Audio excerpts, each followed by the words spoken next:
Hey everyone, in this video, let's talk about Moodle AI and ask the question of whether or not Moodle is free.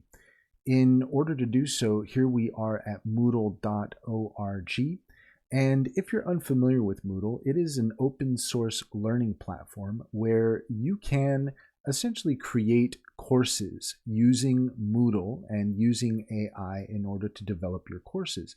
And it is in fact free. It's open source, and if you come to the Moodle site, then you can download the Moodle LMS 4 and you can begin using Moodle in order to use AI for your courses.